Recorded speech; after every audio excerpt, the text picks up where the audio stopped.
Sahabat, setelah kita tahu betapa pentingnya akhlak, mari kita tanya diri sendiri. Banyak orang yang pandai berbicara, cerdas dalam berpikir, dan sukses dalam karier. Tapi, seberapa banyak dari kita yang benar-benar menjaga akhlak dalam kehidupan?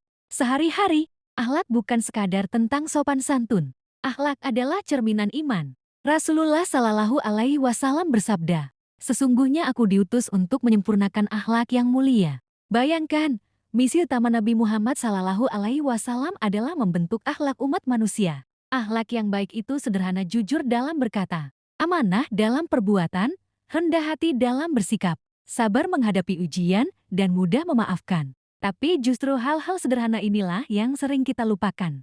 Ingat, ilmu bisa membuat kita dihormati, tapi akhlaklah yang membuat kita dicintai.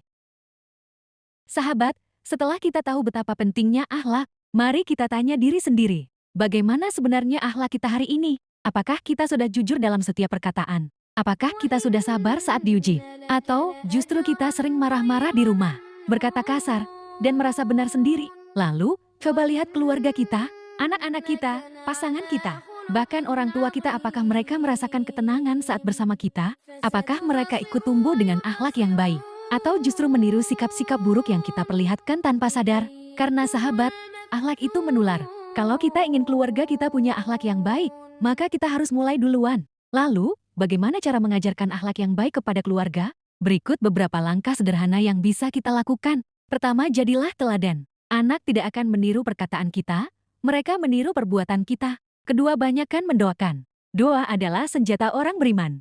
Jangan lelah mendoakan kebaikan akhlak keluarga kita. Ketiga, ciptakan suasana rumah yang penuh kasih dan kesabaran. Keempat, bacakan kisah-kisah Nabi dan orang syalih. Cerita inspiratif akan lebih membekas daripada ceramah panjang. Kelima, berikan pujian saat mereka berbuat baik. Akhlak tumbuh subur lewat apresiasi, bukan hanya teguran. Akhirnya, kita semua sedang belajar. Jangan tunggu sempurna untuk memulai. Mulailah dari hal kecil, tapi lakukan dengan ikhlas dan istiqomah.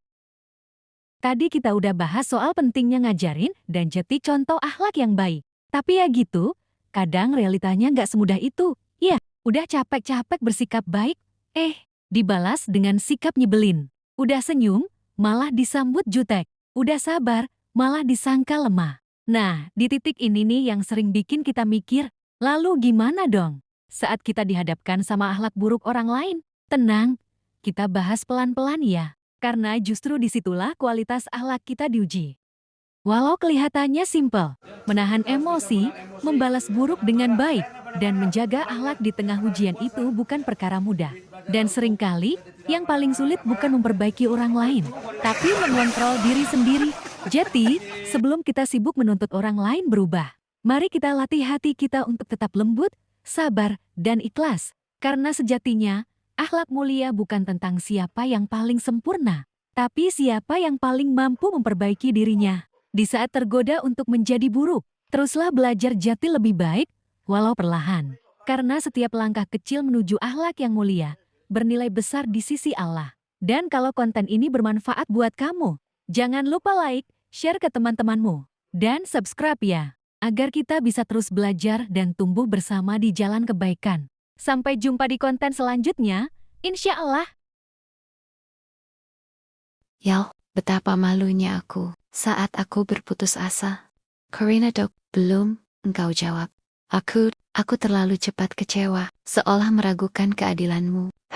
Engkaulah yang maha bijaksana. Pikiran buruk itu datang, karena aku kurang sabar dalam meminta.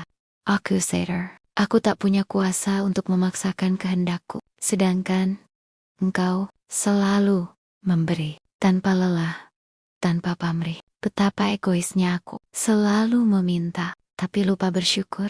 Ampunilah aku, ya Rob, ampuni semua dosaku, yang kused maupun yang tersembunyi di dalam hati.